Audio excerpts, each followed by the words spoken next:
저는 월요일 아침에 이제 인디언 선교를 떠나서 어제 오후에 인디언 선교를 잘 마치고 왔습니다. 여러분 많이 기도해 주시고 도와주시고 또 하나님의 특별한 인도로 인디언 선교를 잘 마치고 왔습니다. 아마 인디언 선교 보고는 오늘은 어렵고 아마 다음 주 정도에 저희들이 같이 보고를 하면서 함께 나누도록 하겠습니다.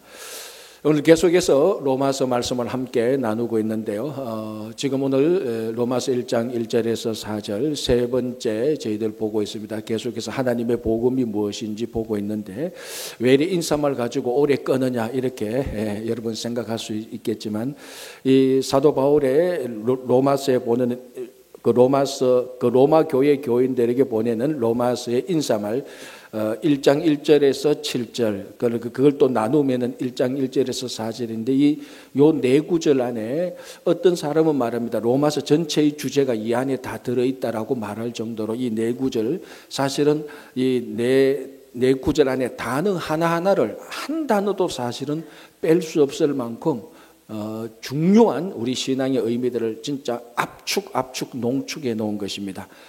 그래서 이 단어 하나를 우리가 놓치지 않고 살펴보려니까 오늘 또 한 번 더 1장 1절에서 4절까지 지난주에 이어서 계속해서 하나님의 복음이 무엇인지 우리가 같이 보도록 하겠습니다. 자, 오늘 로마서 세 번째인데요. 간략하게 첫 번째, 두 번째 주일 했던 것을 정리해 보면 이렇습니다. 이 인사말에서 사도 바울은 자기가 그리스도의 종이다. 그리고 하나님의 복음을 전하기 위해서 자기가 사도로 부름을 받았다 또는 택정함을 받았다 이렇게 고백을 했습니다.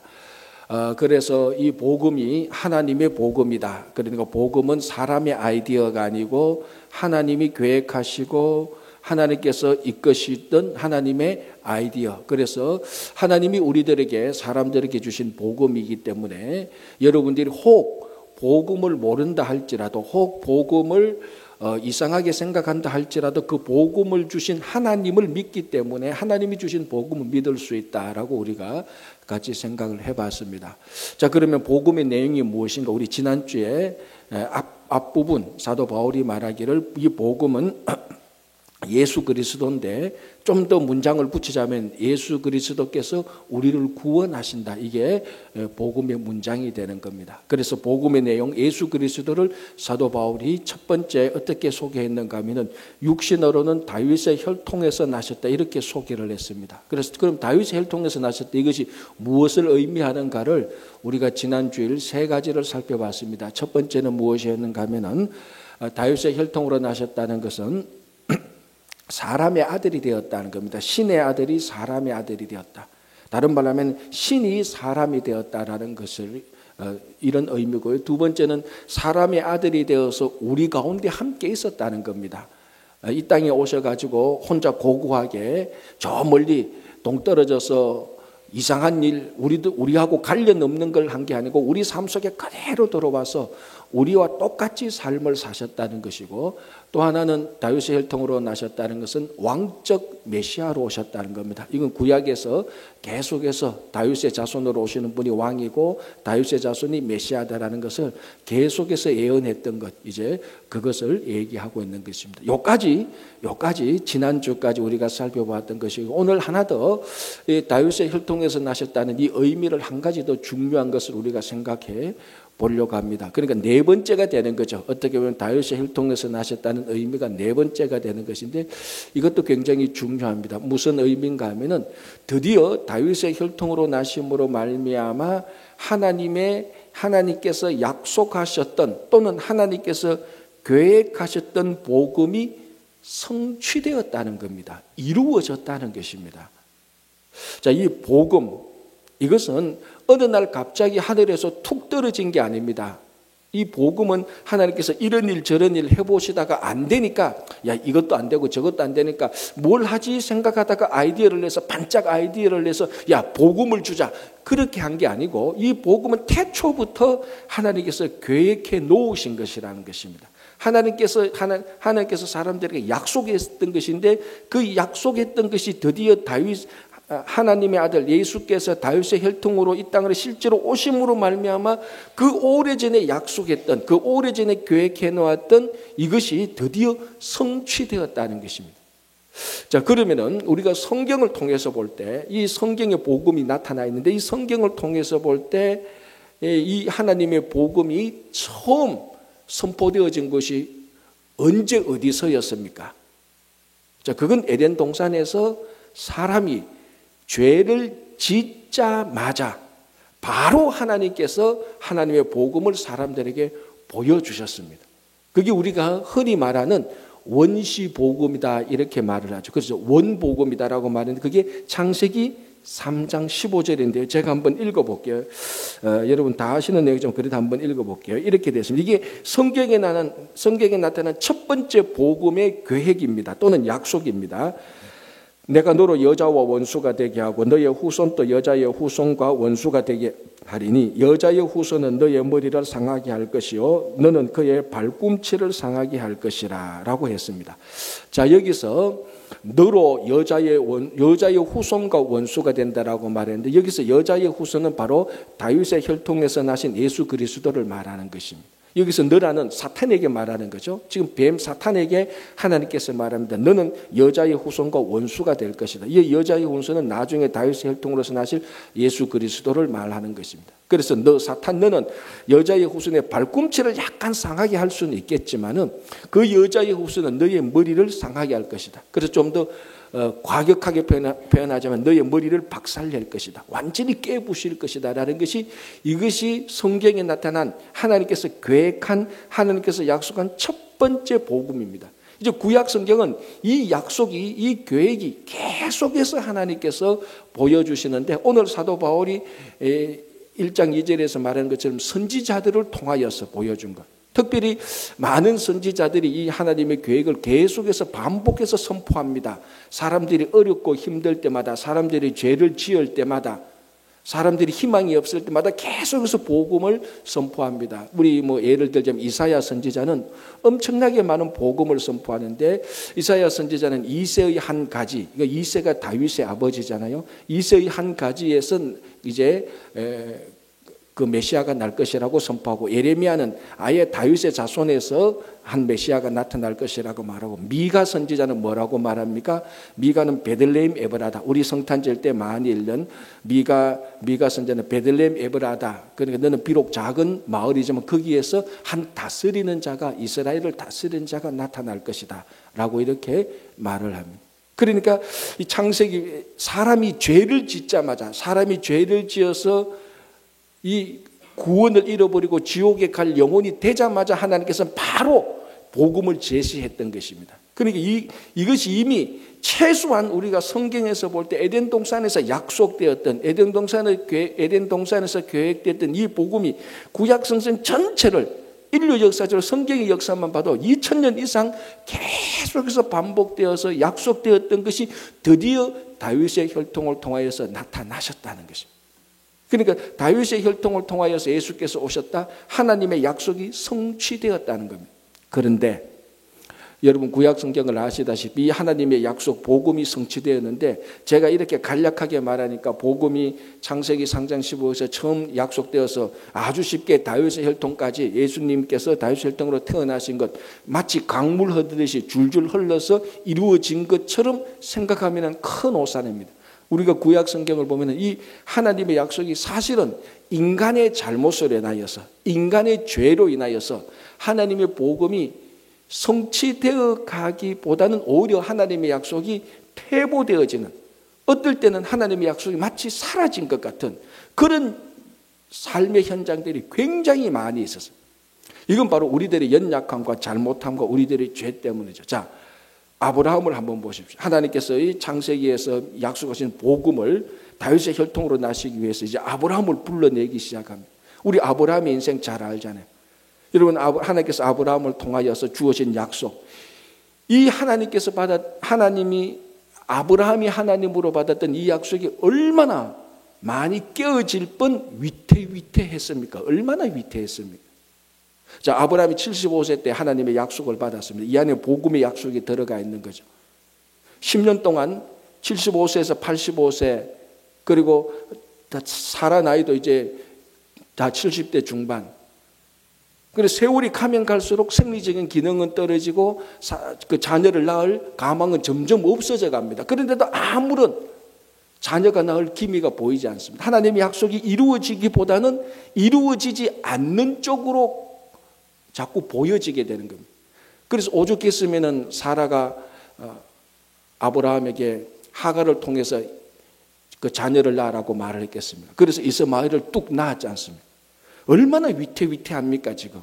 하나님의 약속이 이스마엘에게 넘어갈, 약속의 자녀가 아니고 육신의 자녀로 넘어갈 뻔한 굉장히 위기를 맞이하게 됩니다.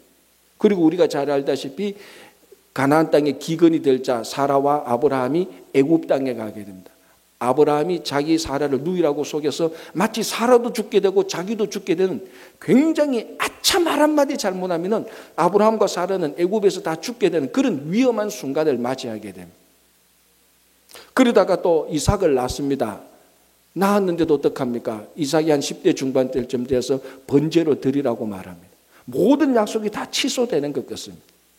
이렇게 아브라함의 인생만 봐도 하나님의 약속이 우리가 볼 때는 사람의 아브라함의 잘못과 사라의 잘못을 인해서 약속이 계속해서 이루어지는 쪽이 아니고 계속해서 퇴보되고 취소되고 없어지는 쪽으로 흘러가게 되는 것입니다. 그렇게 보이는 것입니다. 그러나 하나님께서 그 약속을 주관하시고 그 약속을 주도하셔서 아브라함을 통해서 결국 이삭을 남겨놓아서 약속을 이루게 하시는 것입니다. 자, 여러분, 성경 전체를 통해서 하나님께서 이 복음의 약속이 가장 위태했던 때는 사실은 언제인 줄 아십니까? 유다가 바벨론으로 포로 잡혀가고 예루살렘이 멸망할 때였습니다. 그때는 완전히 깡그리 다 무너지고 폐허가 다 됐습니다. 자, 우리 남유다의 역사를 보면 어떻게 되는가 하면 요시야 왕이 마지막 계획을 하고 마지막 성군이 됩니다. 이것을 잘 이어받아야 되는데, 자, 요시야는 다윗의 후손이죠. 요시야의 첫 번째 아들 여호와 아스가 애굽에 끌려가서 죽게 됩니다. 그러니까 요시야의 다른 아들, 애굽에 의해서 요시야의 다른 아들 여호야김이 왕이 됩니다. 그런데 이 여호야김도 죽게 되고 여호야김의 아들 여호야긴이 왕이 되지만 바벨론이 와서 이 여호야긴을 바벨론으로 데려가서 감옥에 가둬버립니다. 그리고 요시야의 다른 아들 시드기 마따니아죠. 마따니아를 왕으로 삼아서 이름을 시드기야로 바꿔서 어떻게 합니까? 시드기야가 보는 앞에서 시드기야의 두 아들을 죽여버리고 시드기야의 두 눈을 빼고 바벨론으로 데려가서 거기서 죽어버리는 거예요. 그러니까 하나님의 약속이 다윗의 자손을 통해서 이 복음이 다윗의 자손을 통해서 내려오는데 지금 다윗의 자손이 전부 다 질이 멸렬 죽고 다 사라져 버렸습니다. 그런데 어떻게 됩니까?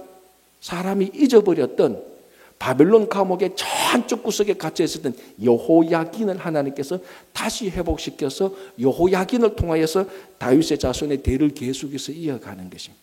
절대절명의 위기였습니다. 이런 하나님의 복음의 약속의 위기는 사람의 죄와 사람의 잘못으로 인하여서 복음이 자꾸 깨지고 퇴보하는 것으로 가지만 하나님께서 이것을 주관하셔서 계속해서 약속을 만들어가는 겁니다. 그래서 결국 다윗의 혈통으로 예수 그리스도께서 오셨다는 것입니다. 하나님의 약속이 성취됐다는 것입니다. 이때 좀 감정 있는 사람은 박수치고 와 해야 되는 겁니다. 그렇잖아요. 이 약속이 얼마나 위태위태했으면 제가 한두 가지 얘기만 드리지 구약 성경 읽어보면 약속이 무너지고 깨지고 박살나고 질이 멸렬하고 성경 읽어보면 아예 약속이 사라진 것 같습니다. 그러나 하나님께서 계속해서 포기하지 않으시고 하나님께서 인대를 가지시고 타락한 이스라엘 백성들을 통해서도 다윗의 자손으로 예수 그리스도를 이 땅에 오게 하시는 거예요. 그래서 여기서 다윗의 혈통으로 나셨다는 것은 하나님의 놀라운 인대가 들어가 있는 것입니다. 그리고 하나님의 확신, 약속을 이루신다는 하나님의 약속이 들어가 있고 그래서 결국 약속이 성취되어진 것입니다. 이 단 구절, 다윗의 혈통에서 나셨다. 하나님께서 우리에게 주신 약속을 반드시 성취한다는 것입니다. 자, 예수님께서 처음 오시는 것도 하나님의 약속이 반드시 성취되었습니다. 하나님께서 다시 오시겠다고 하나님께서 예수님을 다시 보내시겠다. 예수님께서 다시 오시겠다고 약속을 해놨습니다. 첫 번째 약속이 성취되어진 것처럼 두 번째 약속, 예수님께서 다시 오겠다는 이 약속도 반드시 성취될 것입니다. 사람들이, 이 지구상의 사람들이 그런 신화 같은 소리 하지만 누가 이런 시대에 성경을 믿냐고. 성경이 그냥 문학 작품이지 이 시대에 누가 성경을 믿고 누가 그런 소리를 하느냐고 별별 소리를 다 해도 겉으로 보면 진짜 약속이 취소된 거고 예수님께서 다시 오신다고 한 지 2000년이 지났는데도 예수님께서 안 오시니까 야 이거 진짜 물 건너갔는 거 아니야. 처음 약속은 이루어졌지만 두 번째 약속은 안 이루어지는 거 아니야. 별별 생각 별별 소리가 다 들려도 하나님은 첫 번째 약속처럼 두 번째 약속도 반드시 성취할 것입니다. 그래서 우리에게는 재림에 확신이 있는 것입니다. 자, 하나님께서 예수님을 다시 보내겠다는 전 인류적인 재림의 약속을 하셨지만 우리 각자에게도 우리 각자 삶에도 하나님의 약속을 다 주셨습니다. 우리가 이 땅에 생명을 가지고 이 땅에 태어난 이상 하나님은 우리들의 삶에 약속이 있고 목적이 다 있는 것입니다. 그런데 어떨 때는 지난 일주간을 볼 때, 지난 한 달간을 볼 때, 아니 어제 하루의 삶을 볼 때, 아니 요즘 내가 가정과 일터에서 돌아간 이런 삶의 정황을 볼 때 하나님의 약속은커녕 아무것도 이루어질 것 같지 않은 그런 생각이 드시는 분들도 분명히 있을 것입니다. 진짜 그 바벨론 포로 그 시절처럼 죽고 깨지고 감옥 갇히고 성은 무너지고 완전히 폐허되고 질이 멸렬된 그 유다와 예루살렘의 상황이 오늘날 나의 상황하고도 아주 비슷한 때가 많을 겁니다. 가정은 가정대로, 일터는 일터대로, 건강은 건강대로, 재정은 재정대로, 인간관계는 인간관계대로 질이 멸렬 다 부서지는 그런 상황 가운데서도 하나님은 약속을 지킵니다. 반드시 지킵니다. 내가 약하고 내가 죄를 짓고 내가 깨지고 넘어지고 내가 박살이 났지만 하나님은 그 가운데 그 폐허 속에서도 하나님은 우리 한 사람 한 사람에게 주신 약속을 분명히 성취해 나가시는 것입니다. 그래서 겉으로 보기에는 다 부서져도 하나님의 약속이 우리 속에서 계속해서 진행되고 있다는 것을 믿고 그 약속에 우리 발걸음을 올려놓는 것, 이것이 성도의 삶이고 이것이 바로 신앙입니다. 자, 이렇게 해서 이제 바울은 복음에 대해서, 아니 정확히 말하면 복음의 내용은 예수 그리스도에 대해서 선포하고 여기서 끝나는 것이 아니고 하나 더 아주 중요한 말을 하죠. 뭡니까?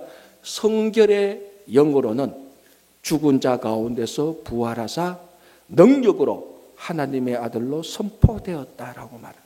자, 육신으로는 다윗의 혈통으로 나셨고 성결의 영으로는 죽은 가운데서 부활하사 능력으로 하나님의 아들로 되셨다라고 말합니다. 자, 이제는 다윗의 혈통으로 나셨다는 그 말을 매듭짓고 이제 성결의 능력으로 죽은 가운데 성결의 능력으로 부활하시고 능력으로 하나님의 아들이 되었다라고 말을 합니다. 또 다른 하나의 중요한 국면을 복음에 대해서, 아니 예수 그리스도에 대해서 아주 중요한 것을 우리들에게 선포하고 있는 것입니다. 그래서 이게 좀 약간 어떻게 보면은 내용이 두 문장 같아서 좀 헷갈립니다. 오늘 여기 보니까 4절에 성결의 영으로는 죽은 자들 가운데서 부활하사 그리고 또 능력으로 하나님의 아들로 선포되었다. 그래서 이거를 좀 혼돈되었는데 이렇게 문장을 정리하면 제일 쉽습니다. 성령의 능력으로 죽은 자들 가운데서 부활하사 하나님의 아들로 인정되셨다. 이렇게 하면 제일 이해가 쉽습니다. 그러니까 자, 다윗의 혈통으로 오신 예수님께서 한 가지 해결해야 될 게 남아 있습니다. 사람으로 오셨기 때문에. 무엇입니까? 뭘 해결해야 됩니까? 죽음의 문제를 해결해야 됩니다. 그러니까 다윗의 혈통으로 오신 분이 다른 건 해결해도 죽음의 문제는 여전히 아직 남아있는 것입니다. 그래서 이 죽음의 문제를 해결하기 위하여서 성령의 능력으로 죽은 자들 가운데서 부활하셔서 하나님의 아들로 인정되신 것입니다. 이분이 바로 예수 그리스도고 이것이 바로 복음이라는 것입니다. 그래서 이 다윗의 혈통으로 오신 것을 해결하지 못한 것을 성령의 능력으로 그 죽음의 문제를 해결하고 있는 것입니다. 자, 인류 역사적으로 여러분 한번 생각해 보세요. 인류 역사적으로 지금까지 온 역사적으로 가장 큰 프로젝트가 무슨 프로젝트겠습니까? 가장 크고 가장 중요한 프로젝트가 뭐였겠습니까? 달 날아가는 거였겠습니까? 인류 최고의 프로젝트는 어떻게 하면은 영원히 사느냐, 이게 이게 인류 최고의 사실은 프로젝트예요. 여러분 생각해 보세요. 한 사람이 이 세상에 태어나서 결국 마지막은 뭡니까? 결국 마지막은 죽음의 문제입니다. 결국 우리가 염려하고 두려워하고 우리가 걱정하는 것, 결국은 마지막 죽음의 문제가 있기 때문에 염려하고 두려워하는 거예요. 그래서 인류 역사적으로 인간이 극복해야 될 가장 중요하고 가장 힘을 쏟는 프로젝트는 죽음을 극복하는, 어떻게 보면 죽지 않는, 어떻게 보면 영생하는 프로젝트입니다. 이 문제를 가지고 온 인류가 사실은 달라붙은 거죠. 자, 요즘 우리 한국이나 미국에서 굉장히 중요한 프로젝트가 뭔가 하면 인류 미래의 먹거리 문제입니다. 먹거리 문제도 뭡니까? 결국 죽음과 삶의 문제인 것이죠. 그래서 인류는 지금까지 죽음의 문제를 이 프로젝트를 붙들고 실험해 왔는데 어떤 방식으로 죽음의 문제를 우리가 풀려고 해결해 왔는가 하면은 죽음의 문제를 두고 우리가 어떻게 하면 이곳에서 영원히 살겠느냐, 즉 죽음의 문제를 해결하는데 우리가 어떻게 하면 죽지 않겠느냐를 계속해서 해결을 하려고 했어요. 지금도 그렇잖아요. 어떻게 하면 우리가 이곳에서 영원히 삶으로 말미암아 죽지 않아서 죽음의 문제를 해결하려고 해왔습니다. 그 가장 유명한 인물이 진시 황제 아닙니까? 안 죽으려고 온 신하들에게 다 해서 불로초를 가져오더라. 그거 먹으면 영원히 사니까. 그래서 죽음의 문제를 극복하려고 했습니다. 미래의 먹거리 문제, 이것도 결국은 우리가 이 땅에서 더 오래 살려고. 그러니까 가만히 보면은 사람들이 죽음의 문제를 어떻게 극복하려고 해왔는가 하면은 안 죽고 영원히 살려고 죽음의 문제를 해결해 왔습니다. 이거 해결됩니까? 안 됩니까? 왜 안 됩니까? 사람은 죄인으로 태어나기 때문에 죄인의 삭은 사망이기 때문에 죽을 수밖에 없습니다. 죽을 수밖에 없는 죄인을 죽지 않으려고 프로젝트를 마련하니까 이게 얼마나 어리석은 일입니까? 그럼에도 불구하고 죽음의 문제를 해결하신 분이 있습니다. 그게 성령의 능력으로 죽은 자들 가운데서 부활하사. 여기 중요한 포인트가 있죠. 지금까지 인류는 죽음의 문제를 어떻게 해결하려고 해왔다고요? 안 죽고 영원히 살려고 죽음을 극복하려고 해왔습니다. 그러나 죽음의 문제는 어떻게 해결돼야 됩니까? 죽어야 죽음의 문제가 해결되는 거예요. 죽어야 부활하기 때문에. 죽음의 문제는 안 죽어서 해결되는 것이 아니고 죽음의 문제는 죽음 안으로 들어가야 해결되는 겁니다. 죽음 안으로 들어갈 때 성령의 능력으로 예수님을 부활하사. 그래서 죽음의 문제를 해결해 버리는 것이죠. 왜? 성령의 능력, 하나님의 영은 다시 살리는 영이기 때문에 그렇습니다. 그래서 죽음의 문제는 안 죽고 바둥바둥 버티는 게 아니고 백날 버텨봤자 힘만 들고 손해만 봐요. 왜? 죽을 수밖에 없는 죄인인데 깨끗하게 죽고 치우는 거예요. 죽고 치울 때, 예수 믿고 죽고 치울 때 부활의 영, 성령이 우리를 다시 살리게 되는 거예요. 자, 에스겔 선지자를 보십시오. 우리가 부활절 때 많이 읽는 본문 아닙니까? 하나님께서, 그 에스겔을 보면 하나님의 영이 에스겔을 골짜기로 데려갑니다. 그 뭐가 있습니까? 마른 뼈들이 가득 쌓여 있습니다. 그걸 보고 하나님이 에스겔에게 뭐라고 질문합니까? 질문 내용이 뭡니까? 이런 걸 대답을 잘해야 성경 뭐라고 질문합니까? 이 마른 뼈들이 능히 살겠느냐라고 묻습니다. 왜? 이 마른 뼈는 이미 죽어 비틀어진 아무런 생명이 없는 거라는 겁니다. 그 질문은 뭐냐면 이 마른 뼈가 상징하는 건 뭡니까? 죽었다는 겁니다. 그래서 이 죽은 마른 뼈에게 이 마른 뼈들이 능히 살겠느냐? 어떻게 합니까? 하나님께서 이 마른 뼈를 어떻게 살립니까? 하나님께서 생기를 불어 넣으시니 살아나기 시작합니다. 그리고 하나님께서 말씀하시니까 큰 군대가 되는 거죠. 이 생기가 바로 하나님의 영, 오늘 성령, 성결의 영하고 같은 것입니다. 하나님의 영은 다시 살리는 영입니다. 여러분, 사람을 창조할 때 어떻게 하셨습니까? 흙으로 사람의 모양으로 빚었습니다. 이거 사람입니까? 아닙니까? 아직 아니죠. 뭡니까? 여전히 흙입니다. 이 흙으로 사람의 모양으로 만들고 하나님께서 생기를 불어넣으시 하나님이 영이 들어가니까 살아나기 시작한 것입니다. 영은요, 성령은 살리는 영입니다. 그래서 우리가 예수 그리스도께서 죽은 자들 가운데 성령의 능력으로 다시 살리사 부활하사 하나님의 아들로 인정되신 것입니다. 우리가 보통 이런 얘기를 말합니다. 신앙생활 할 때 세상 사람들은 그런 얘기를 하지 않는데 우리가 신앙생활 때 영적으로 죽은 사람이다라고 말을 합니다.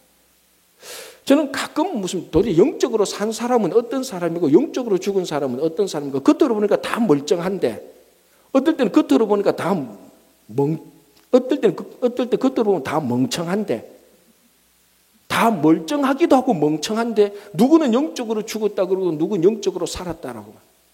물론 우리가 영적으로 죽었다 살았다 그 의미는 다 알 겁니다. 그리고 성경에서 그 의미들이 나타나지만 영적으로 죽었다는 것은 사람을 분석해 보면은 사람의 이성이 우리가 판단하고 생각하는 것이 영적으로 죽은 사람은 어떤 사람인가 하면 그 이성으로 진리를 알지 못하는 사람이 영적으로 죽은 사람입니다.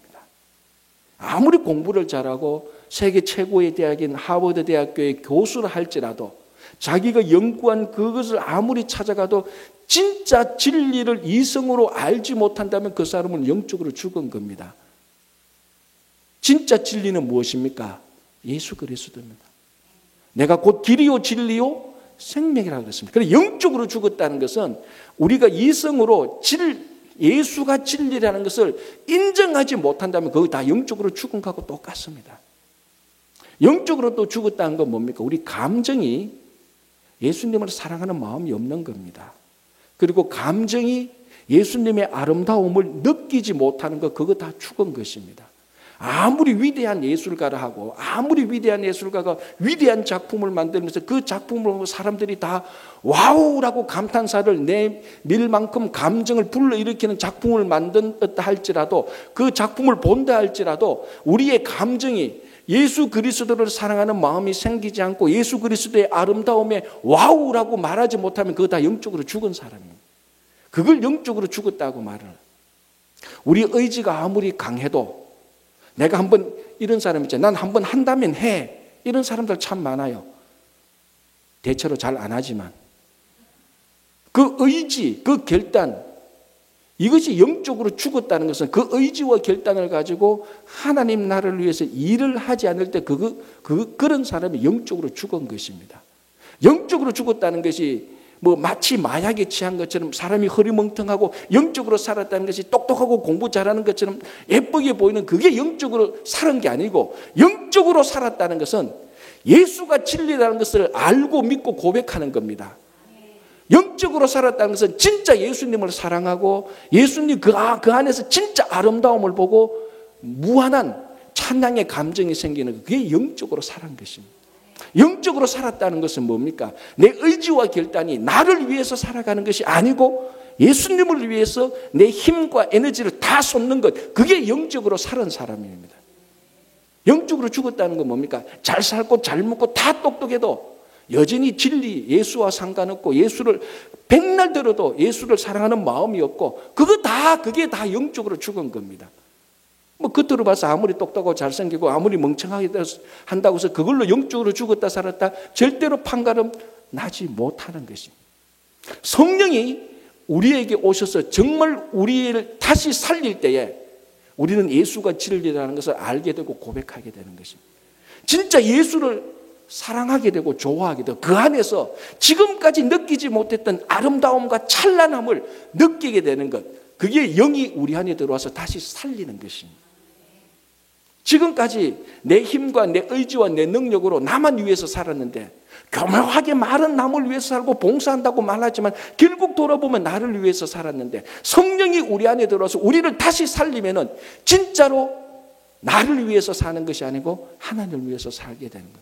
이게 성령의 역사가, 이게 바로 부활의, 이게 영적으로 죽었던 우리를 현실 속에서 우리를 다시 살리는 것입니다.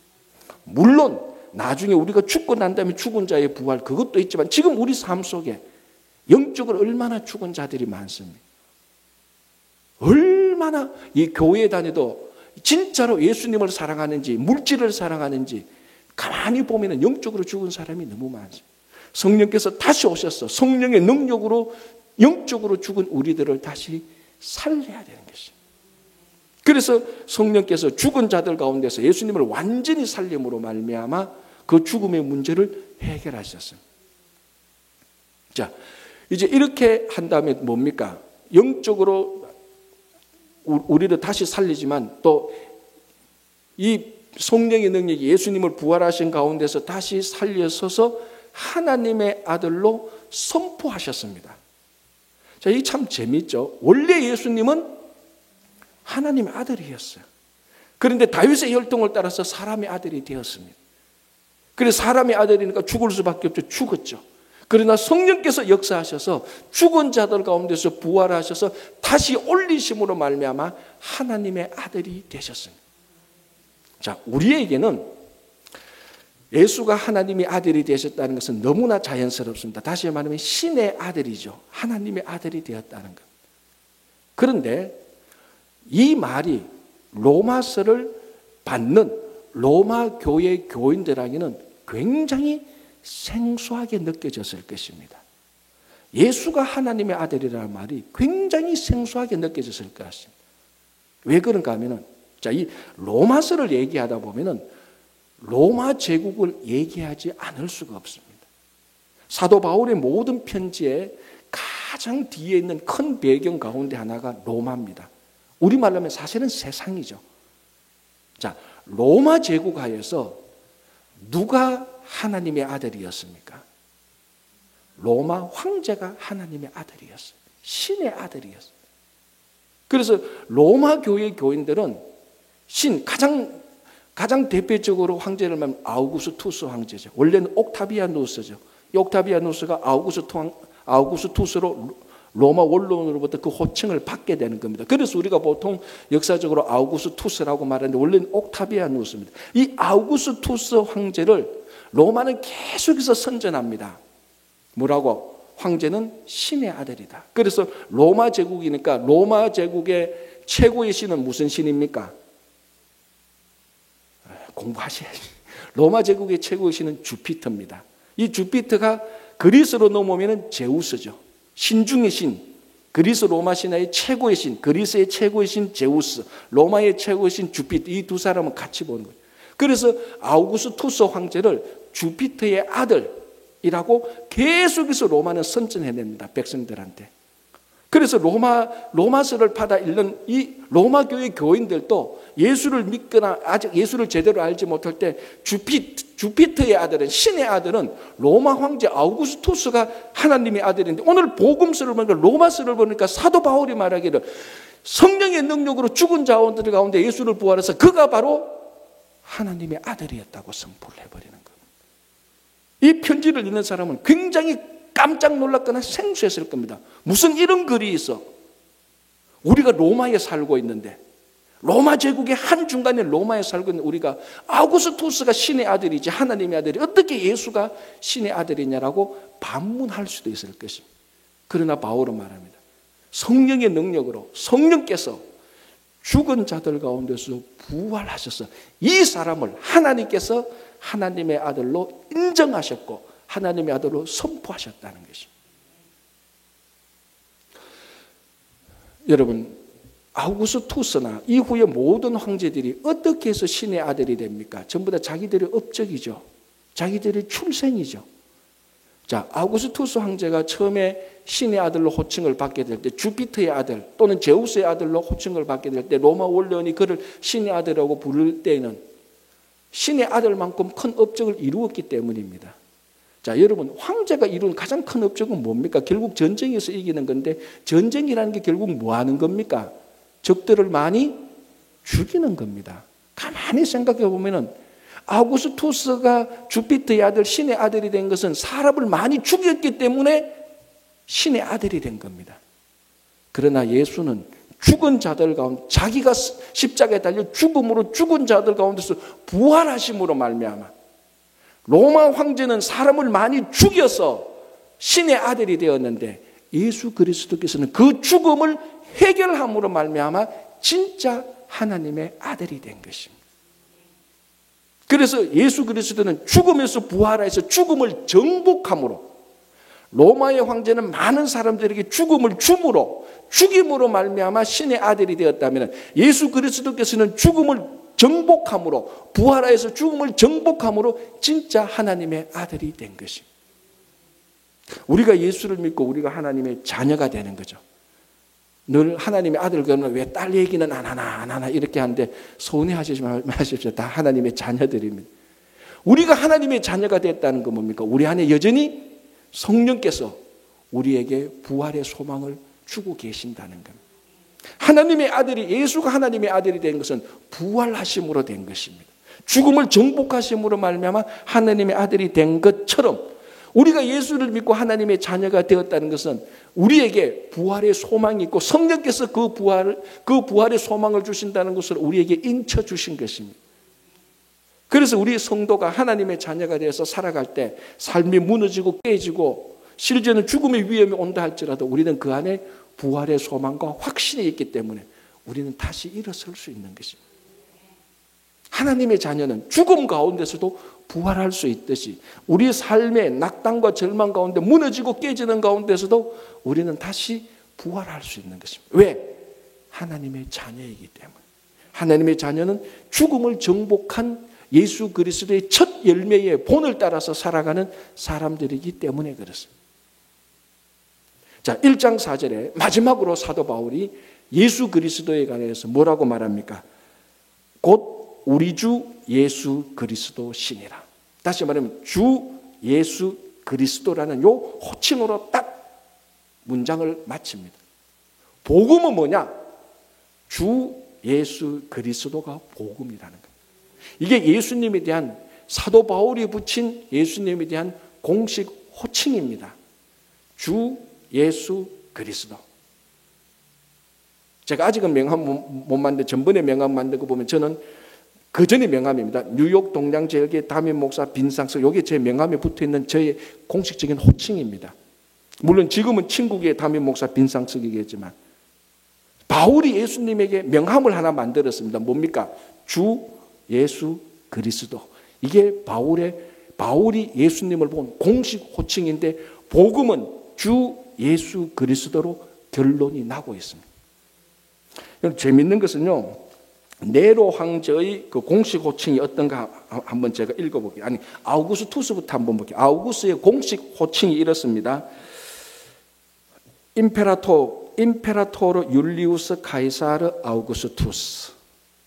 이게 공식 호칭입니다. 그러니까 무슨 말인가 하면은 한국말로 의전회의를 할 때 신하들이 아우구스투스를 부를 때 황제 이렇게 안 부릅니다. 임페라토르 율리우스 카이사르 아우구스투스. 이름 부르는 데마다 몇 초 갑니다. 네로는 더 합니다. 네로 클라우디우스 카이사르 아우구스투스 게르마니쿠스. 한마디 말하려면은 호칭 다 부르고 호칭 부르면 벌써 지쳐요. 이런 것처럼 황제에게 공식 호칭이 있었는 것처럼 바울이 예수님에게 공식 호칭을 부여합니다. 주 예수 그리스도. 이게 예수님에게 붙여진 공식 명칭인데, 공식 호칭인데 복음의 결론입니다. 복음은 뭐냐? 주 예수 그리스도입니다.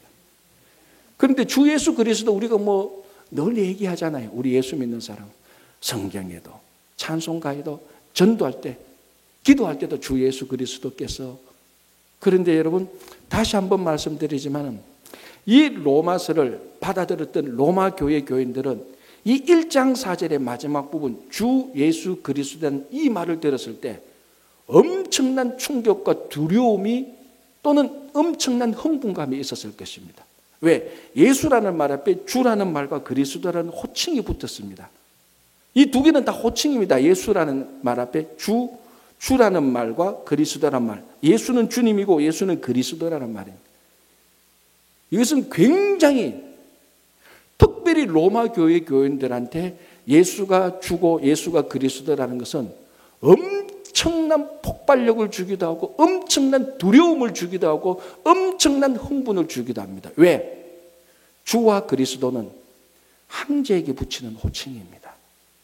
황제에게 붙이는 호칭을 바울이 예수님에게 다 갖다 붙였습니다. 저는 아직까지 혼자 상상입니다. 이건 여러분 안 받아들였어도 괜찮죠. 혼자 상상인데, 야, 이 로마서를 받아들였던, 로마서를 읽었던 이 사람들이 이 로마서를 로마 황제에 신고 안 한 것이 너무 감사해요. 신고했다면 다 뺏겼을 거예요. 왜? 불온서적입니다.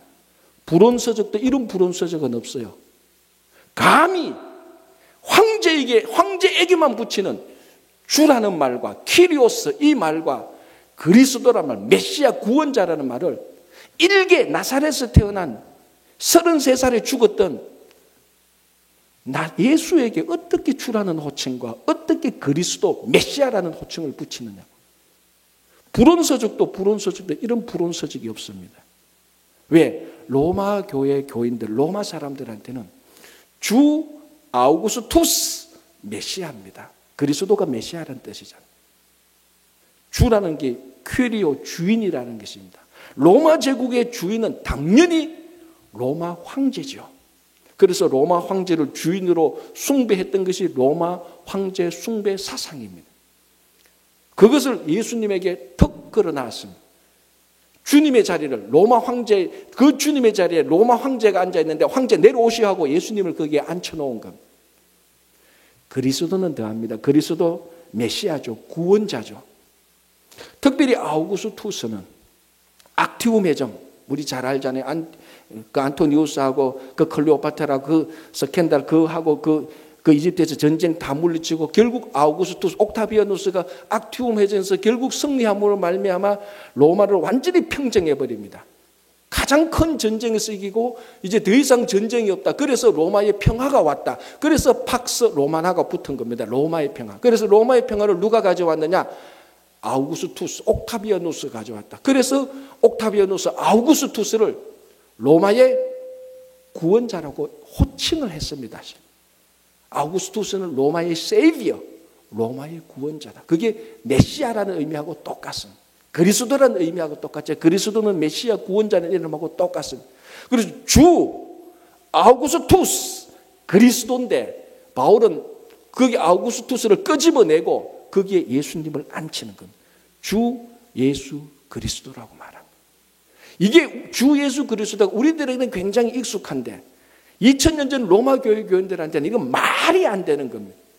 그 사람들은 주 아우구스투스 그리스도가 훨씬 더 익숙한 겁니다. 우리는 굉장히 어색하죠. 뭐 발음도 안 됩니다. 주 아우구스투스 그리스도 뭐 이런 게 다 있어. 그런데 로마인들한테는 그게 당연한 겁니다. 바울은 아우구스투스를 내려와 끄집어내고 예수님을 그 자리에 앉히는. 반역도 이런 반역은 없습니다.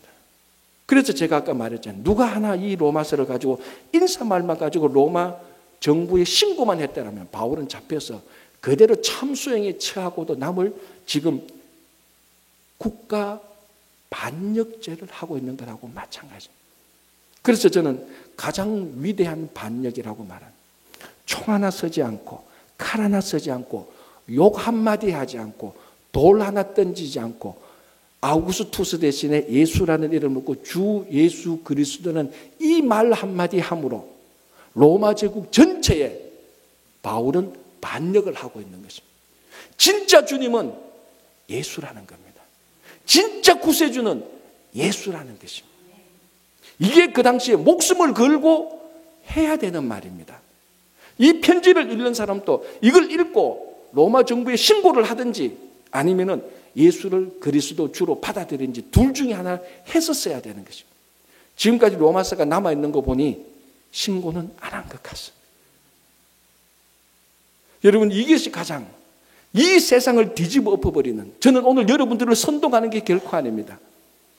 로마를 사도 바울이 뒤집어 엎는 것처럼 우리들도 나가서 뒤집어 엎자는 그렇게 선동하는 것이 아니고 바울은 이 세상을 로마가 정복하는 것을 뒤집어 엎음으로 딱 하나 주 예수 그리스도라는 신앙 고백을 함으로 그리고 그 고백대로 살아감으로 말미암아 로마를 세상을 타락한 세상을 뒤집어 엎어버리는 것이 똑같습니다.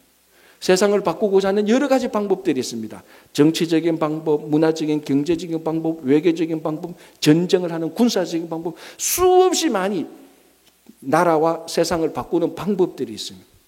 그런 방법들이 그 시대에 다 옳고 그럴 수는 있겠지만은 예수 그리스도가 이 땅에 온 이후로 지금까지 이 세상을 정말 제대로 바꾸는 가장 위대한 방법은 주 예수 그리스도를 고백하고 그대로 살아가는 그 삶 속에 있는 것입니다. 정말 예수님이 내 주님으로 살아가는 겁니다. 정말 주님이 나의 구원자로 살아가는 것입니다. 예수님이 나를 구원했고 그래서 그분이 내 인생의 주인이기 때문에 그 인생의 주인은 예수 그리스도의 명령을 따라서 살아가는 겁니다. 내 계산으로 살아가는 게 아니고 내 이익을 따라가서 살아가는 것이 아니고 내 똑똑함을 위해서 살아가는 것이 아니고 내 주인 되시는 예수님을 위해서 살아갈 때 로마가 뒤집어 엎어버리듯이 세상은 뒤집히기 시작합니다. 어떤 정치적인 권력보다도 경제적인 권력보다도 문화와 군사적인 힘보다도 주 예수 그리스도라는 이 말 한마디가 인류 역사상 가장 큰 힘을 발휘했고 타락한 세상에 뒤집어 엎어버리는 힘이 있는 것입니다.